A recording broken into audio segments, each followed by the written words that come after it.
أعوذ بالله من الشيطان الرجيم. بسم الله الرحمن الرحيم. ألف لام ميم صاد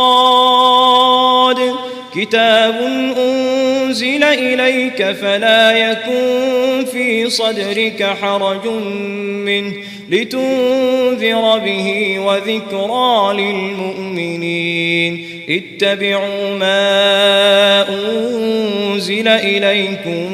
من ربكم ولا تتبعوا من دونه أولياء قليلا ما تذكرون وكم من قرية أهلكناها فجاءها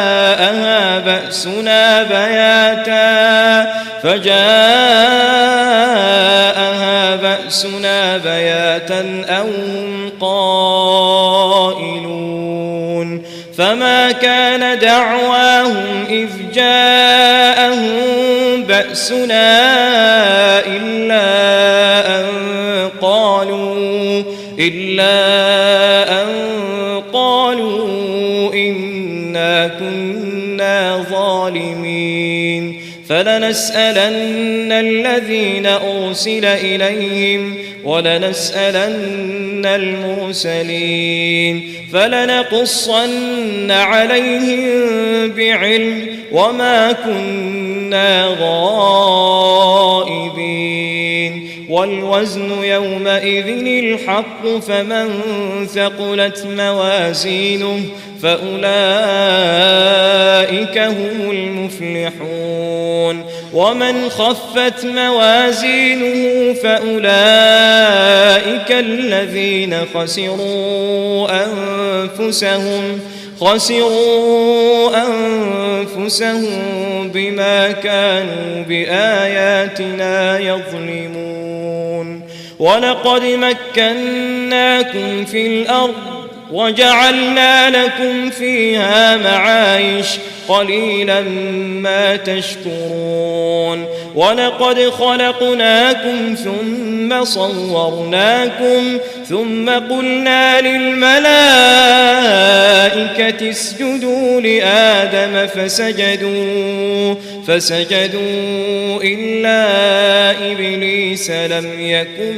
من الساجدين قال ما منعك ألا تسجد إذ أمرتك قال أنا خير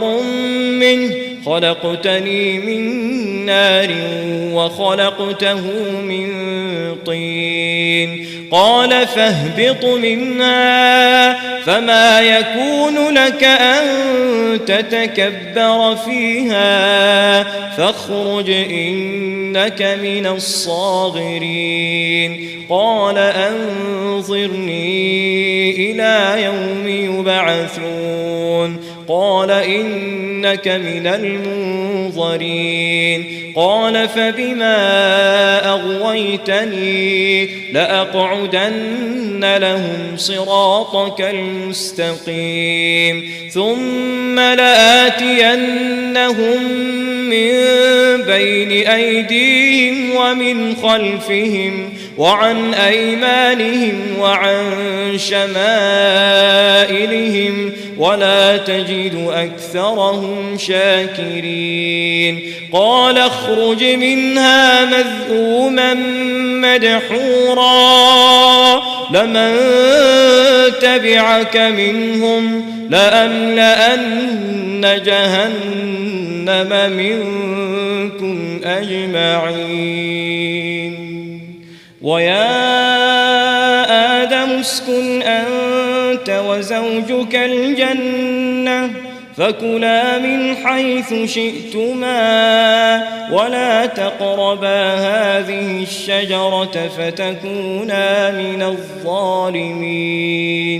فوسوس لهما الشيطان ليبدي لهما ما وري عنهما من سوآتهما وقال ما نهاكما ربكما عن هذه الشجرة إلا أن تكونا ملكين أو تكونا من الخالدين وقاسمهما إني لكما لمن الناصحين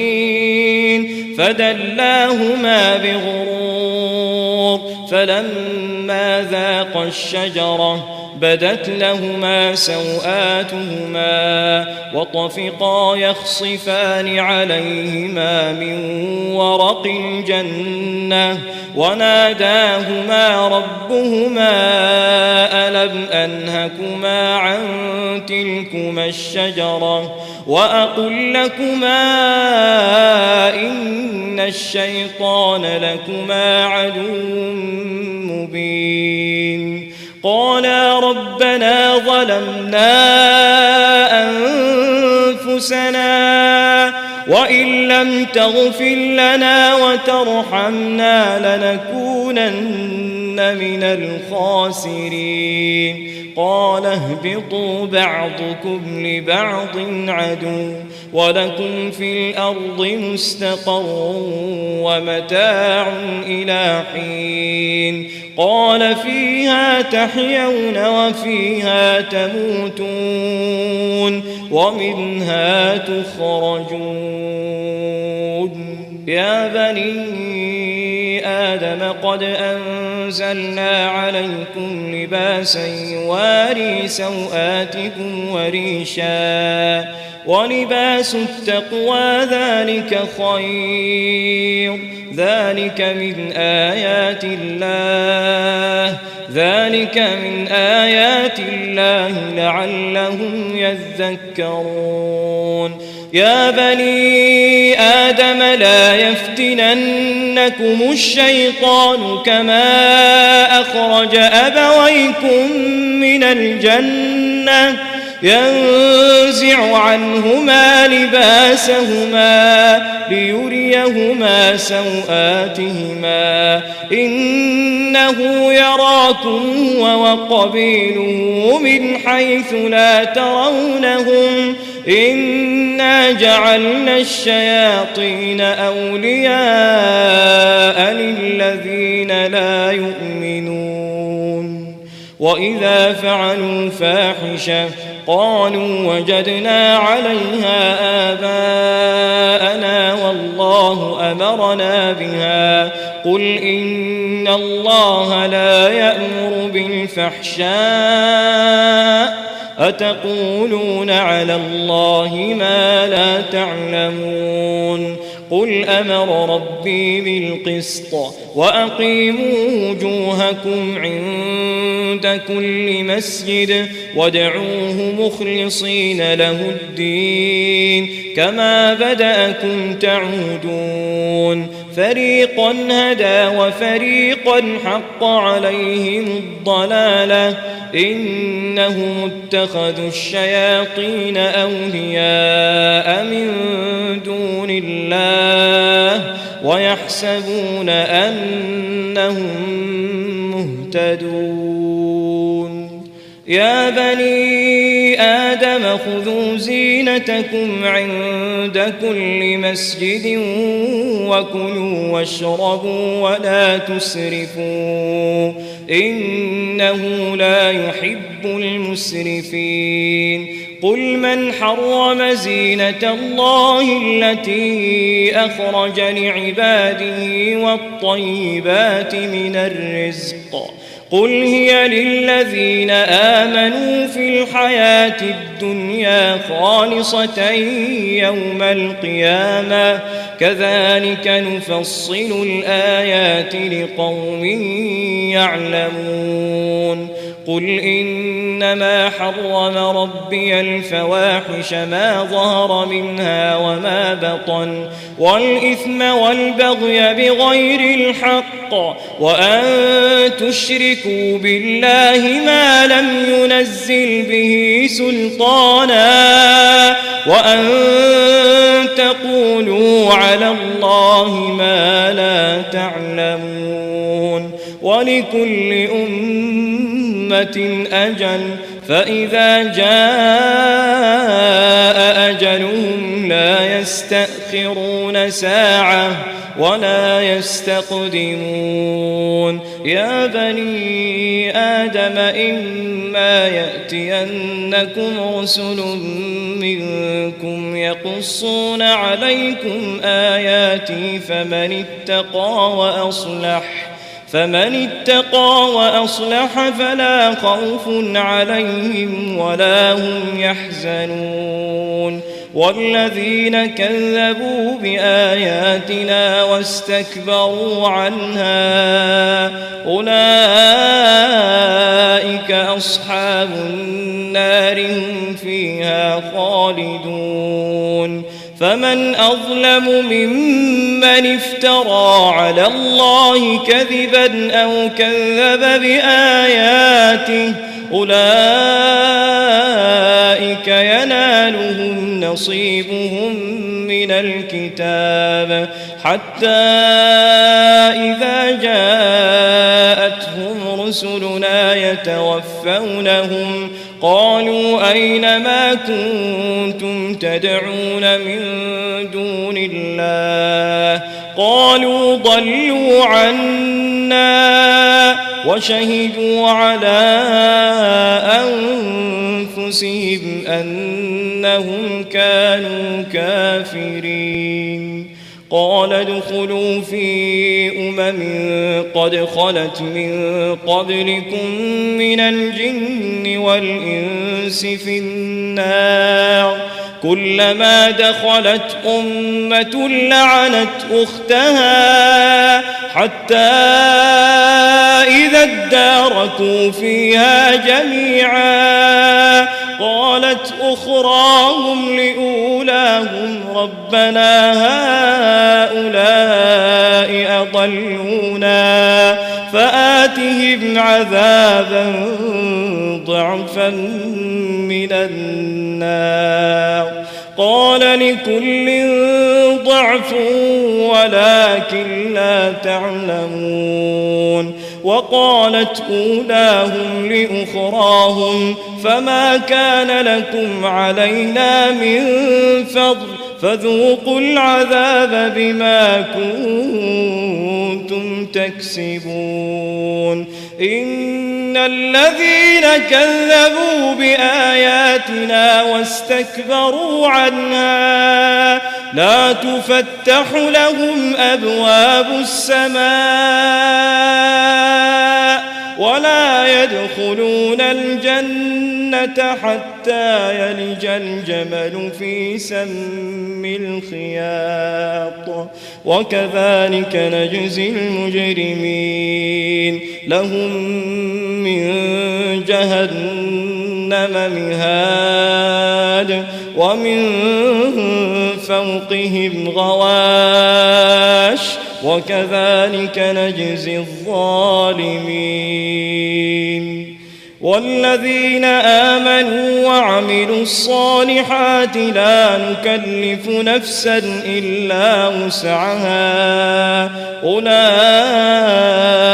أصحاب الجنة هم فيها خالدون ونزعنا ما في صدورهم من غل تجري من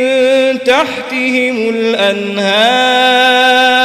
وقالوا الحمد لله الذي هدانا لهذا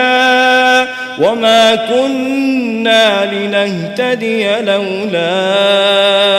أن هدانا الله لقد جاءت رسل ربنا بالحق ونودوا أن تلكم الجنة أورثتموها بما كنتم تعملون ونادى أصحاب الجنة أصحاب النار أن قد وجدنا ما وعدنا ربنا حقا فهل وجدتم ما وعد ربكم حقا قالوا نعم فأذن مؤذن بينهم اللعنة الله على الظالمين الذين يصدون عن سبيل الله ويبغونها عوجا وهم بالآخرة كافرون وبينهما حجاب وعلى الأعراف رجال يعرفون كلا بسيماهم ونادوا أصحاب الجنة أن سلام عليكم لم يدخلوها وهم يطمعون وإذا صرفت أبصارهم تلقاء أصحاب النار قالوا ربنا لا تجعلنا مع القوم الظالمين ونادى أصحاب الأعراف رجالا يعرفونهم بسيماهم قالوا ما أغنى عنكم جمعكم وما كنتم تستكبرون أهؤلاء الذين أقسمتم لا ينالهم الله برحمة ادخلوا الجنة لا خوف عليكم ولا أنتم تحزنون ونادى أصحاب النار أصحاب الجنة أن أفيضوا علينا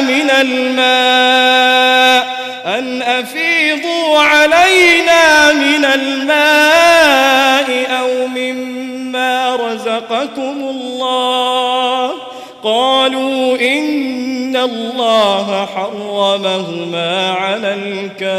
الكافرين الذين اتخذوا دينهم لهوا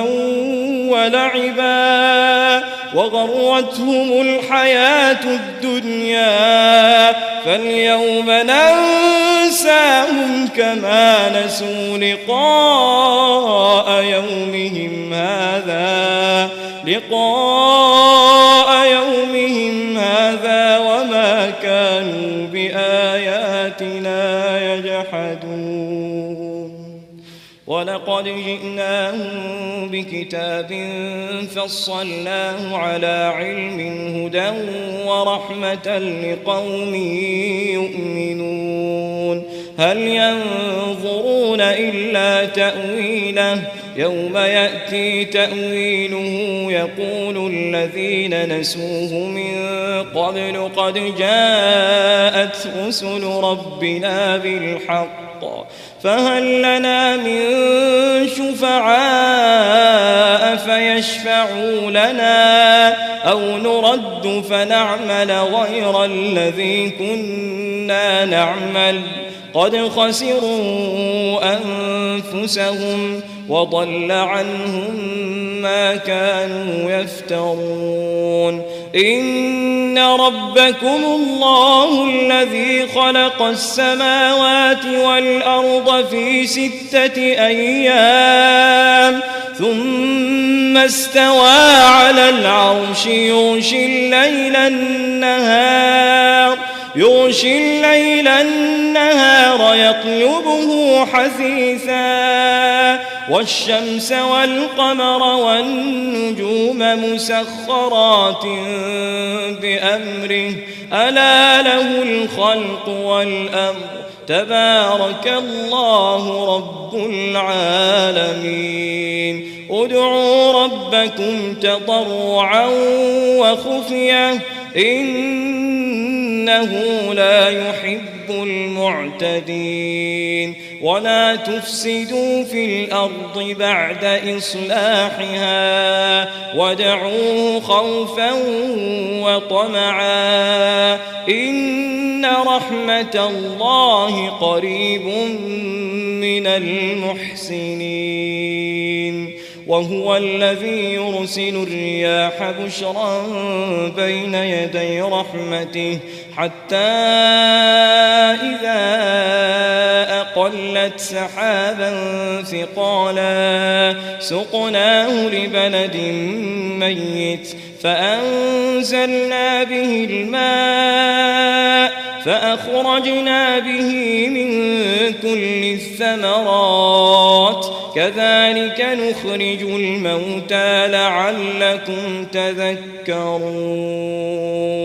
والبلد الطيب يخرج نباته بإذن ربه والذي خبث لا يخرج إلا نكدا كذلك نصرف الآيات لقوم يشكرون لقد أرسلنا نوحا إلى قومه فقال يا قوم اعبدوا الله ما لكم من إله غيره إني أخاف عليكم عذاب يوم عظيم قال الملأ من قومه إنا لنراك في ضلال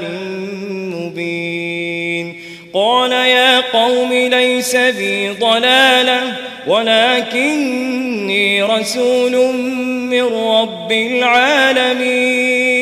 أبلغكم رسالات ربي وأنصح لكم وأعلم من الله ما لا تعلمون أوعجبتم أن جاءكم ذكر من ربكم على رجل منكم لينذركم ولتتقوا ولعلكم ترحمون فكذبوه فأنجيناه والذين معه في الفلك وأغرقنا الذين كذبوا بآياتنا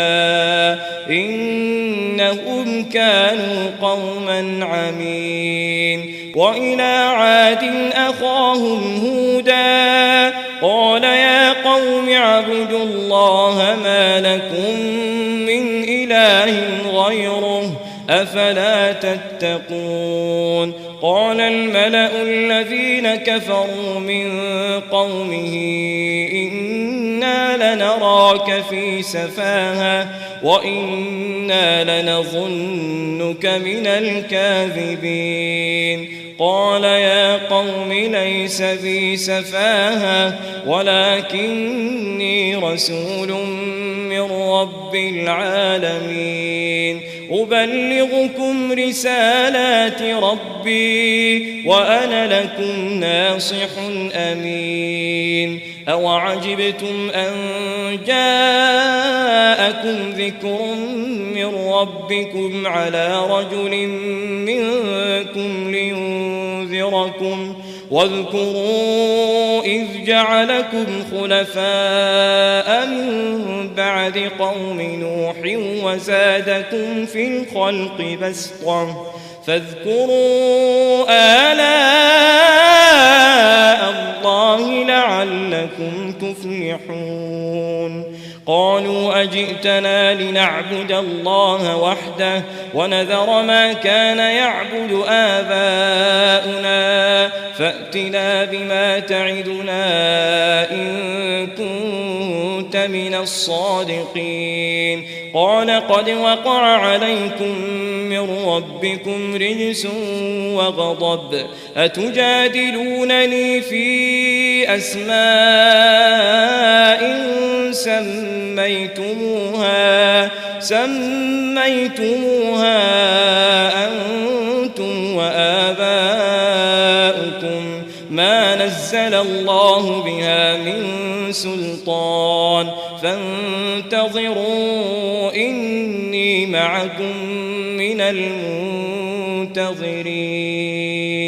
فأنجيناه والذين معه برحمة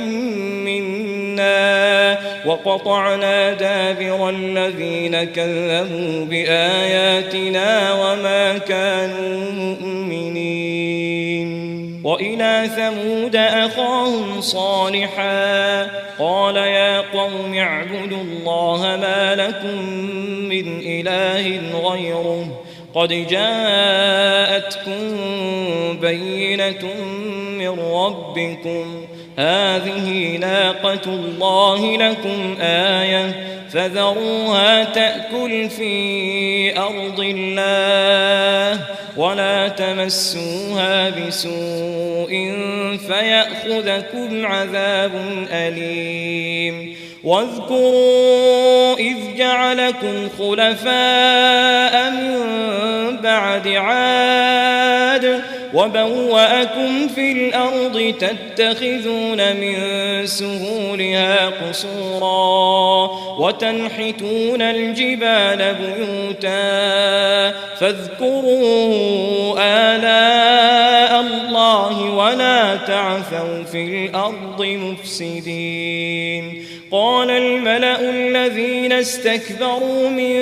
قومه للذين استضعفوا لمن آمن منهم أتعلمون أن صالحا مرسل من ربه قالوا إنا بما أرسل به مؤمنون قال الذين استكبروا إنا بالذي آمنتم به كافرون فعقروا الناقة وعتوا عن أمر ربهم وقالوا يا صالح ائتنا بما تعدنا إن كنت من المرسلين فأخذتهم الرجفة فأصبحوا في دارهم جاثمين فتولى عنهم وقال يا قوم لقد أبلغتكم رسالة ربي ونصحت لكم ولكن لا تحبون الناصحين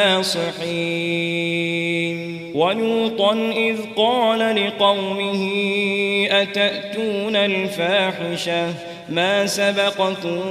بها من أحد من العالمين إنكم لتأتون الرجال شهوة من دون النساء بل أنتم قوم مسرفون وما كان جواب قومه إلا أن قالوا أخرجوهم من قريتكم إنهم أناس يتطهرون فأنجيناه وأهله إلا امرأته كانت من الغابرين وأمطرنا عليهم مطرا فانظر كيف كان عاقبة المجرمين وإلى مدين أخاهم شعيبا قال يا قوم اعبدوا الله ما لكم من إله غيره قد جاءتكم بينة من ربكم فأوفوا الكيل والميزان ولا تبخسوا الناس أشياءهم ولا تفسدوا في الأرض بعد إصلاحها ذلكم خير لكم إن كنتم مؤمنين ولا تقعدوا بكل صراط توعدون وتصدون عن سبيل الله من آمن به وتبغونها عوجا واذكروا إذ كنتم قليلا فكثركم وانظروا كيف كان عاقبة المفسدين وإن كان طائفة منكم آمنوا بالذي أرسلت به وطائفة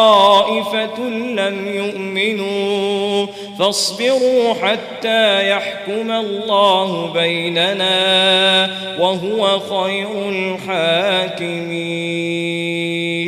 قال الملأ الذين استكبروا من قومه لنخرجنك يا شعيب والذين آمنوا معك من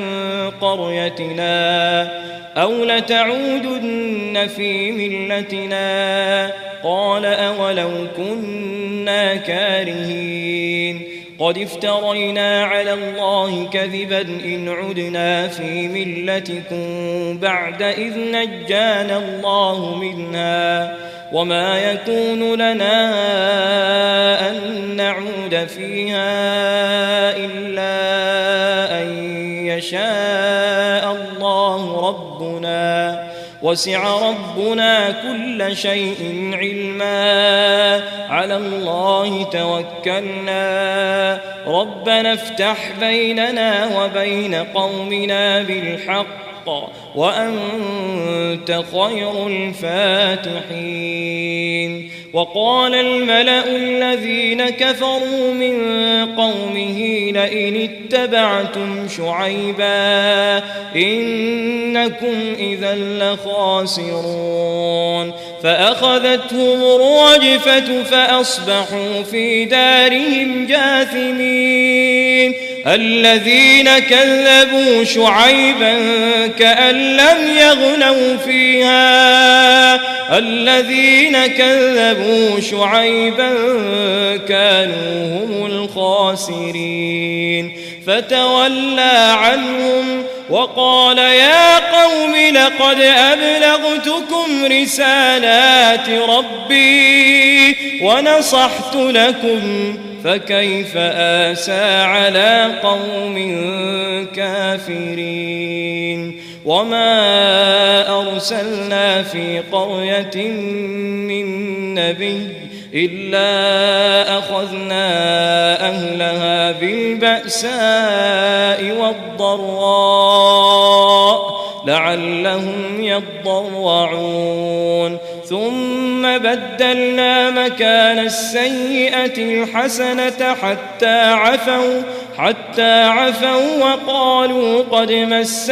آباءنا الضراء والسراء فأخذناهم بغتة وهم لا يشعرون ولو أن أهل القرى آمنوا واتقوا لفتحنا عليهم بركات من السماء والأرض ولكن كذبوا فأخذناهم بما كانوا يكسبون أفأمن أهل القرى أن يأتيهم بأسنا بياتا وهم نائمون أوأمن أهل القرى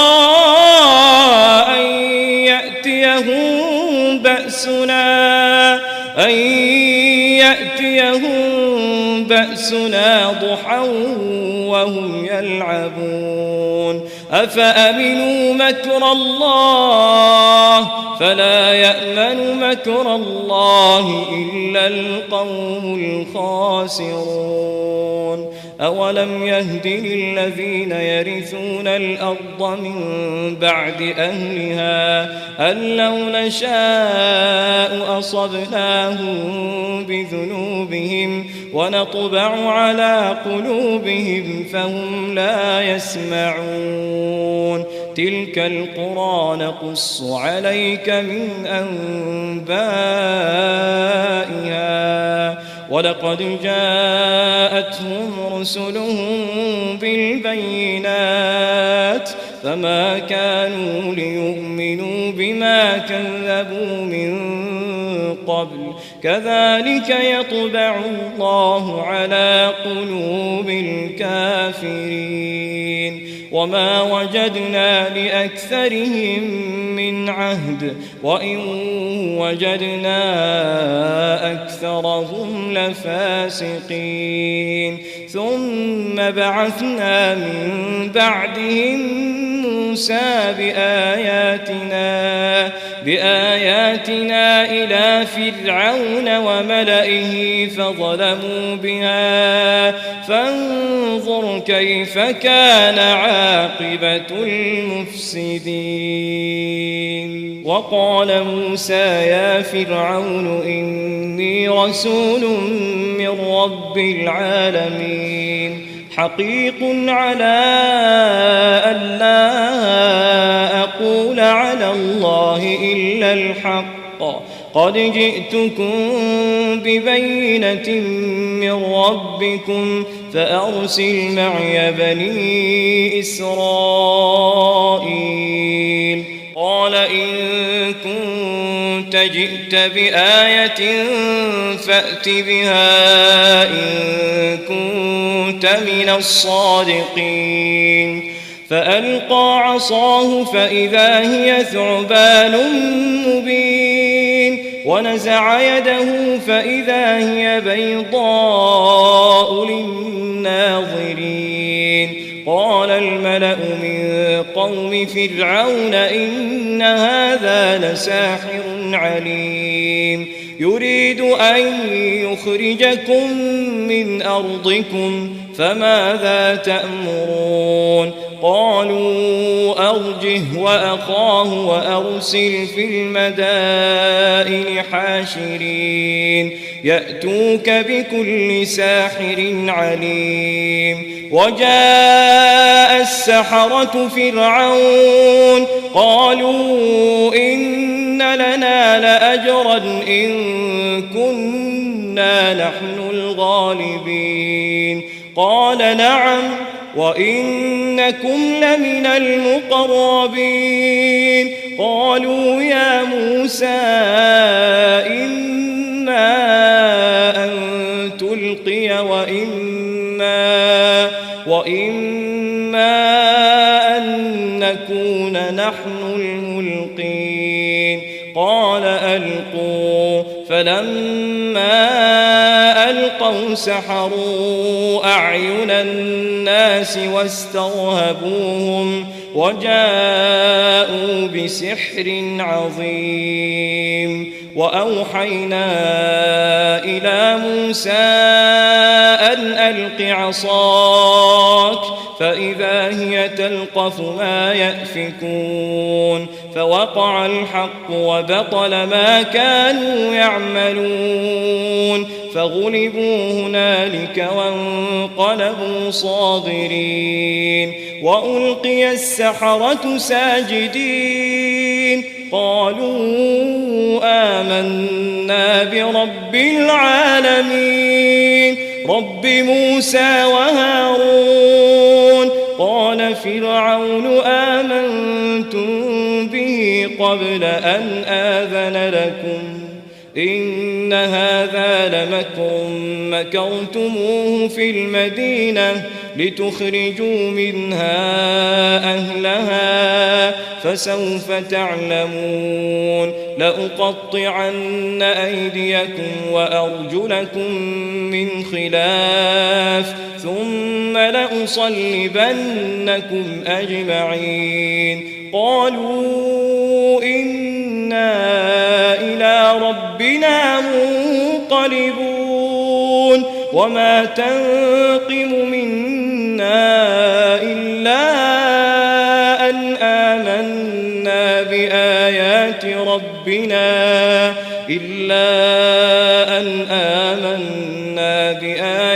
ربنا لما جاءتنا ربنا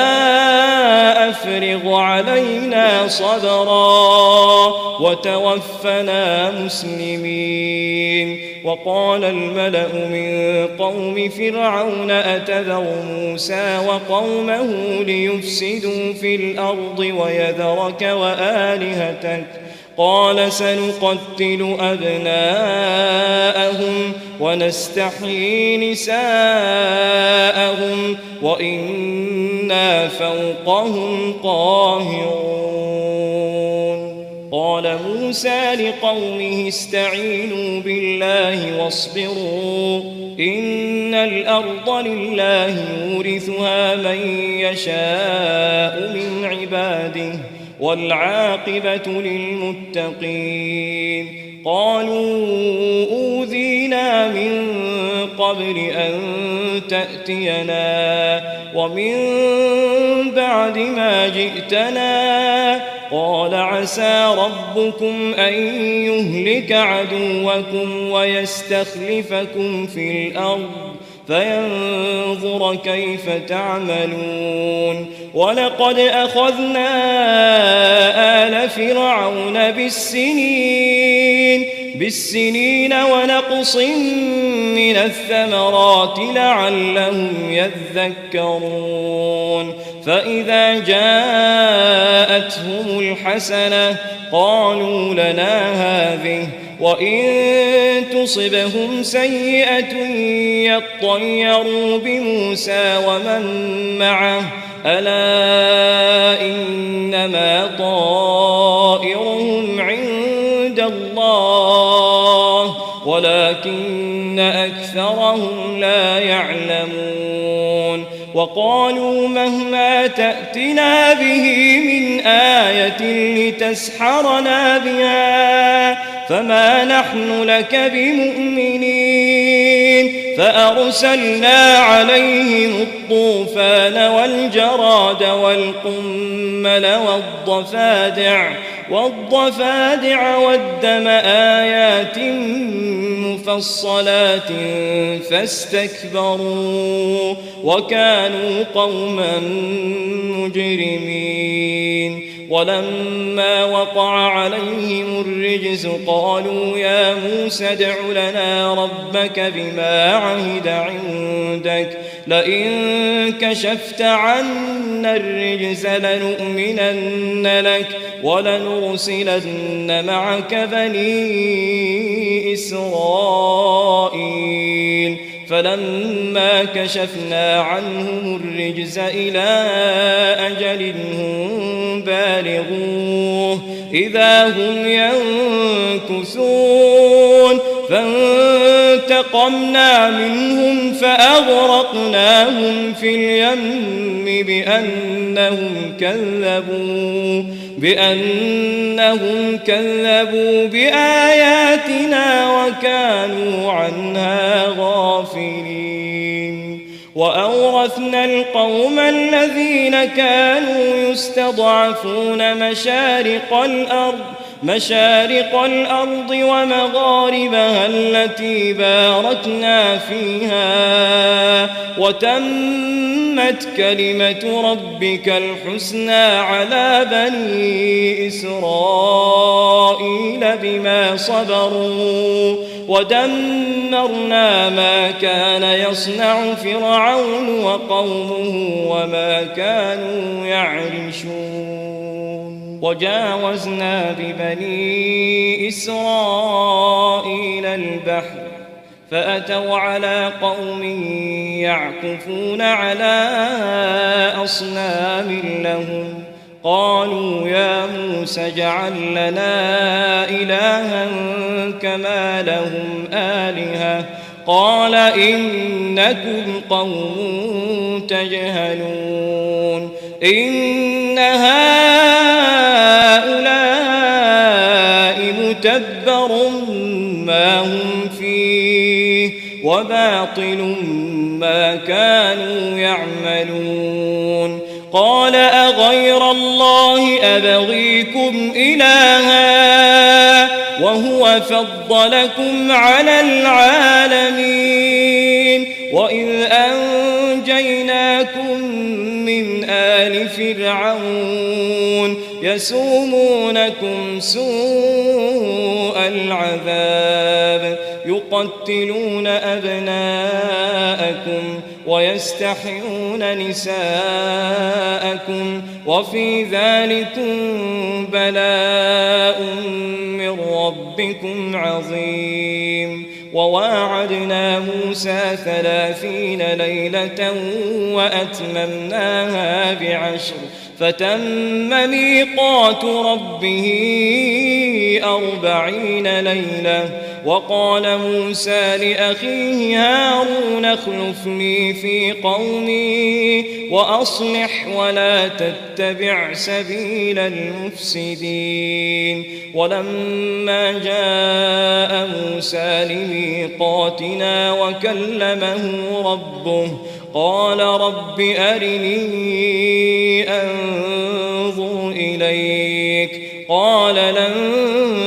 تراني ولكن انظر إلى الجبل فإن استقر مكانه فسوف تراني فلما تجلى ربه للجبل جعله دكا وخر موسى صعقا فلما أفاق قال سبحانك تبت إليك وأنا أول المؤمنين قال يا موسى إني اصطفيتك على الناس برسالاتي وبكلامي فخذ ما آتيتك وكن من الشاكرين وكتبنا له في الألواح من كل شيء موعظة وتفصيلا لكل شيء فخذها بقوة وأمر قومك يأخذوا بأحسنها سأريكم دار الفاسقين سأصرف عن آياتي الذين يتكبرون في الأرض بغير الحق وإن يروا كل آية لا يؤمنوا بها وإن يروا سبيل الرشد لا يتخذوه سبيلا وإن يروا سبيل الغي يتخذوه سبيلا ذلك بأنهم كذبوا بآياتنا وكانوا عنها غافلين والذين كذبوا بآياتنا ولقاء الآخرة حبطت أعمالهم هل يجزون إلا ما كانوا يعملون واتخذ قوم موسى من بعده من حليهم عجلا جسدا له خوار ألم يروا أنه لا يكلمهم ولا يهديهم سبيلا اتخذوه وكانوا ظالمين ولما سقط في أيديهم ورأوا أنهم قد ضلوا قالوا لئن لم يرحمنا ربنا ويغفر لنا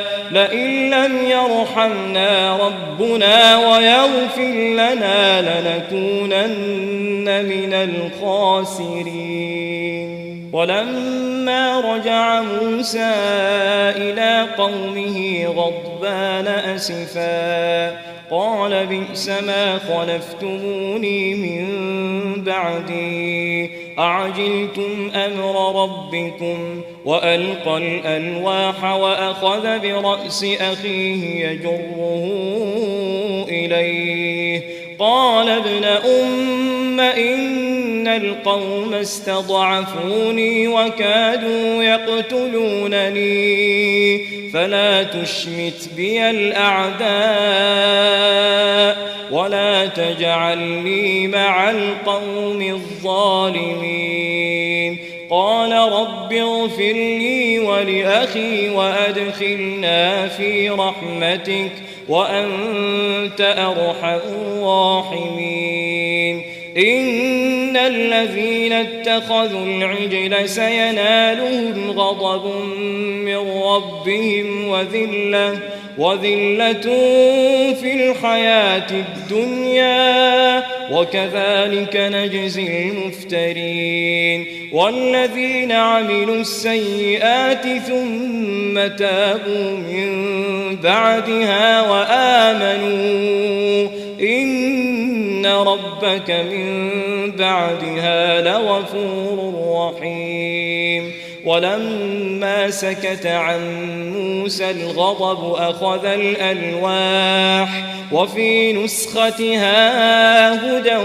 ورحمة للذين هم لربهم يرهبون واختار موسى قومه 70 رجلا لميقاتنا فلما أخذتهم الرجفة قال رب لو شئت أهلكتهم من قبل وإياي أتهلكنا بما فعل السفهاء منا إن هي إلا فتنتك تضل بها من تشاء وتهدي من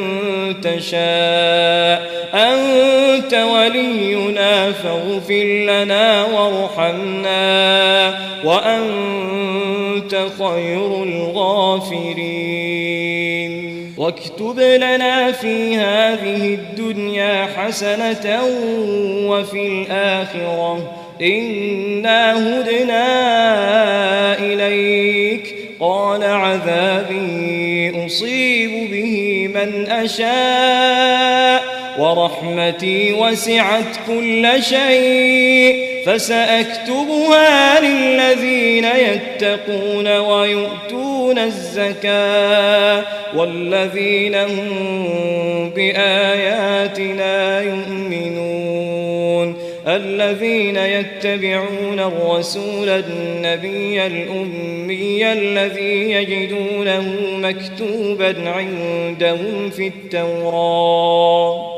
الذي يجدونه مكتوبا عندهم في التوراة والإنجيل يأمرهم بالمعروف وينهاهم عن المنكر ويحل لهم الطيبات ويحرم عليهم الخبائث ويضع عنهم إصرهم والأغلال التي كانت عليهم فالذين آمنوا به وعزروه ونصروه واتبعوا النور الذي أنزل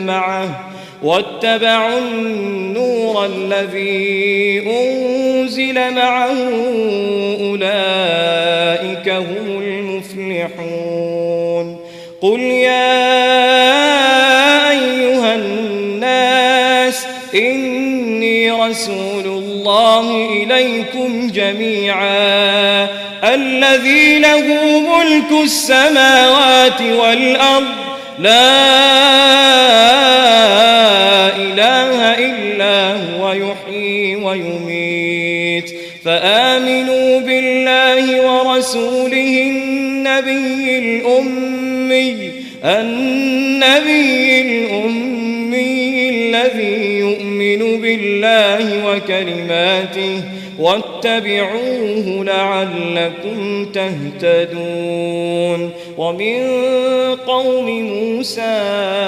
أمة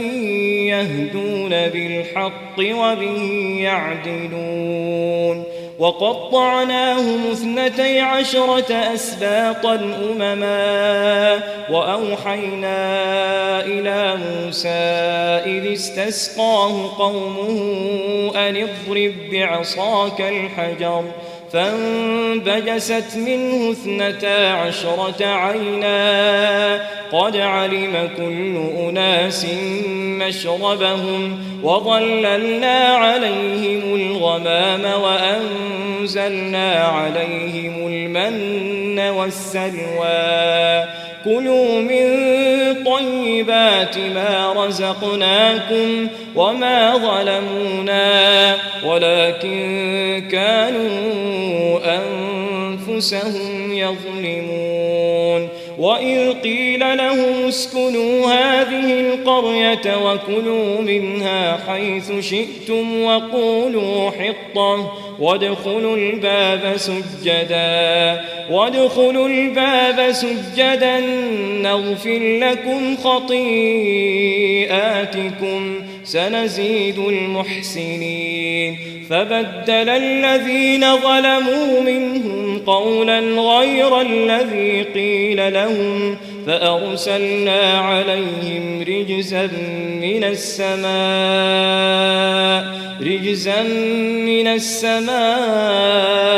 بما كانوا يظلمون واسألهم عن القرية التي كانت حاضرة البحر إذ يعدون في السبت إذ تأتيهم حيتانهم يوم سبتهم شرعا ويوم لا يسبتون لا تأتيهم كذلك نبلوهم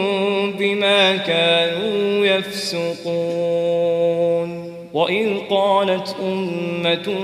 منهم لم تعظون قوما الله مهلكهم أو معذبهم عذابا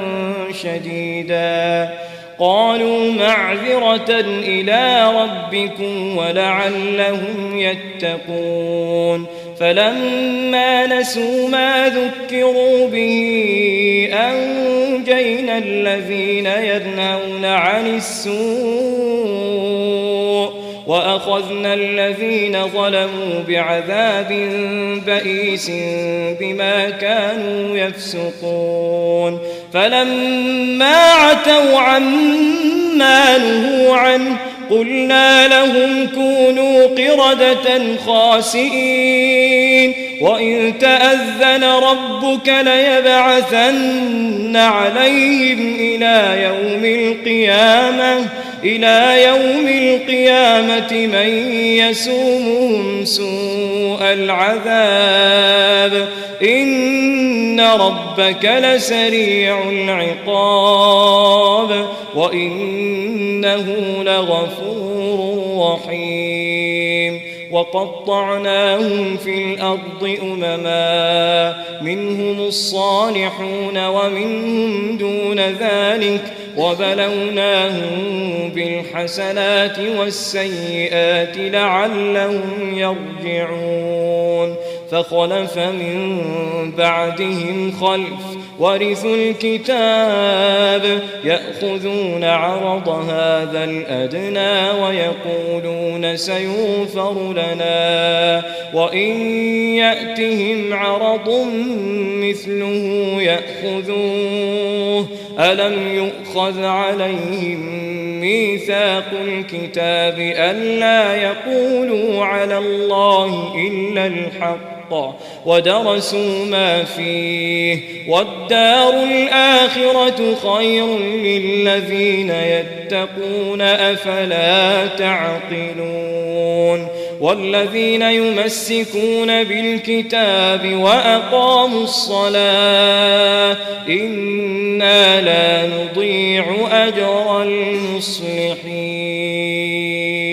وإذ نتقنا الجبل فوقهم كأنه ظلة وظنوا أنه واقع بهم خذوا ما آتيناكم بقوة واذكروا ما فيه لعلكم تتقون وإذ أخذ ربك من بني آدم من ظهورهم ذريتهم وأشهدهم على أنفسهم ألست بربكم قالوا بلى شهدنا أن تقولوا يوم القيامة إنا كنا عن هذا غافلين أو تقولوا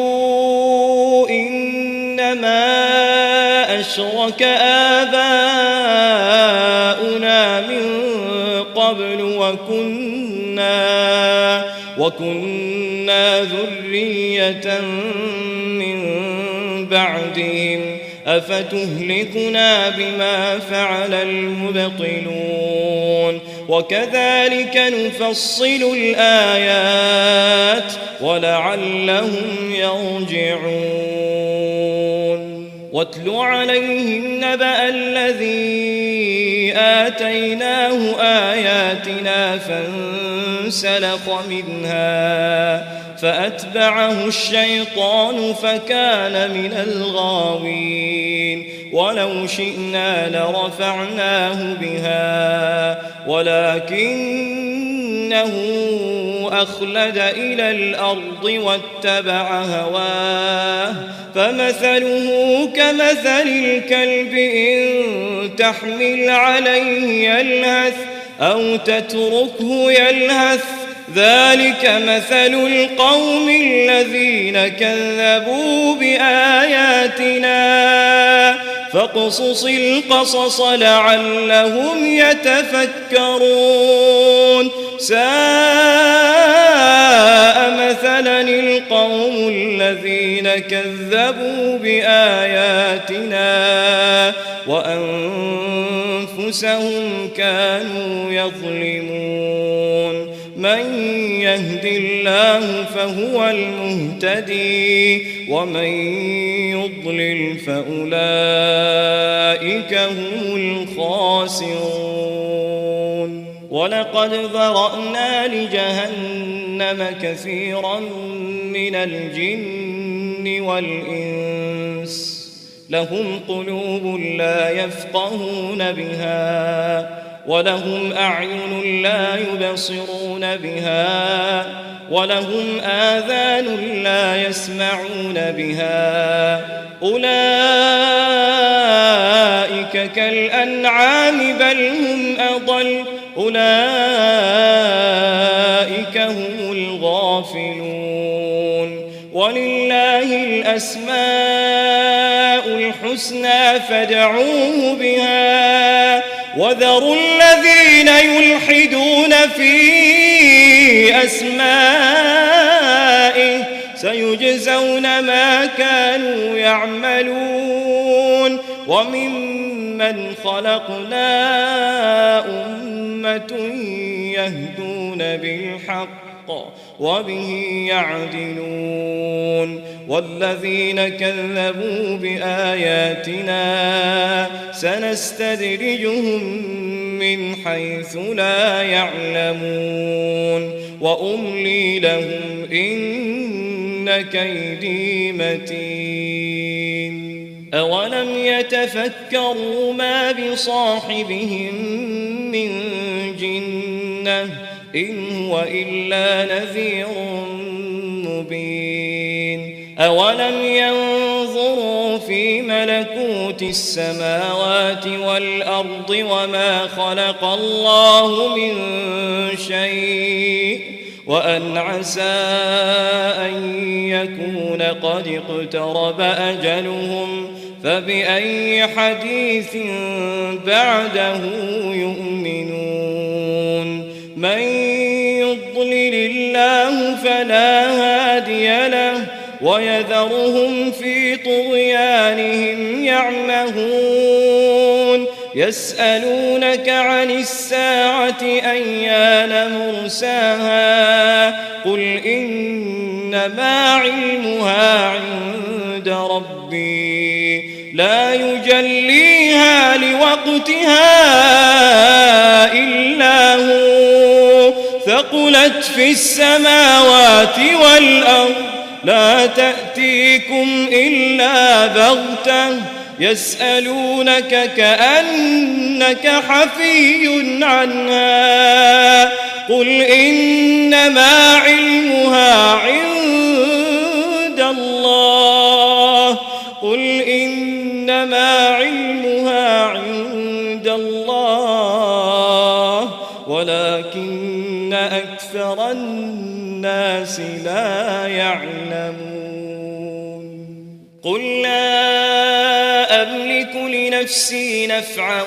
ولا ضرا إلا ما شاء الله ولو كنت أعلم الغيب لاستكثرت من الخير وما مسني السوء إن أنا إلا نذير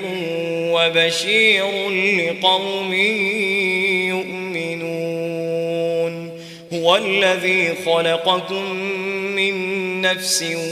واحدة وجعل منها زوجها ليسكن إليها فلما تغشاها حملت حملا خفيفا فمرت به فلما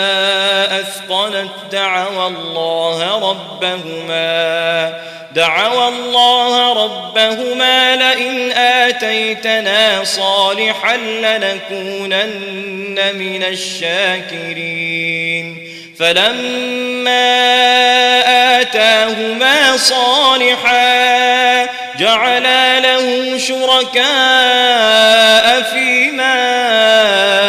آتاهما فتعالى الله عما يشركون أيشركون ما لا يخلق شيئا وهم يخلقون ولا يستطيعون لهم نصرا ولا أنفسهم ينصرون وإن تدعوهم إلى الهدى لا يتبعوكم سواء عليكم أدعوتموهم أم أنتم صامتون إن الذين تدعون من دون الله عباد أمثالكم فادعوهم فليستجيبوا لكم إن كنتم صادقين ألهم أرجل يمشون بها أم لهم أيدي يبطشون بها أم لهم أعين يبصرون بها أم لهم آذان يسمعون بها قل ادعوا شركاءكم ثم كيدون فلا تنظرون إن ولي الله الذي نزل الكتاب وهو يتولى الصالحين والذين تدعون من دونه لا يستطيعون نصركم ولا أنفسهم ينصرون وإن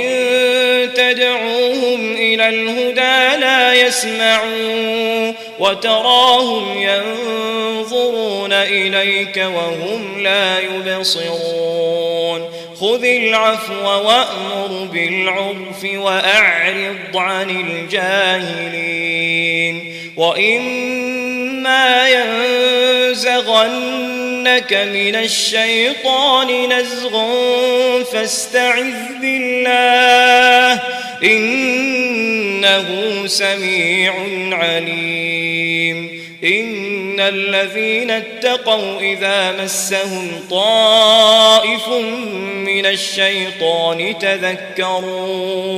تذكروا فإذا هم مبصرون وإخوانهم يمدونهم في الغي ثم لا يقصرون وإذا لم تأتهم بآية قالوا لولا اجتبيتها قل إنما أتبع ما يوحى إلي من ربي هذا بصائر من ربكم وهدى ورحمة لقوم يؤمنون وإذا قرئ القرآن فاستمعوا له وأنصتوا لعلكم ترحمون واذكر ربك في نفسك تضرعا وخيفة ودون الجهر من القول بالغدو والآصال ولا تكن من الغافلين إن الذين عند ربك لا يستكبرون عن عبادته ويسبحونه وله يسجدون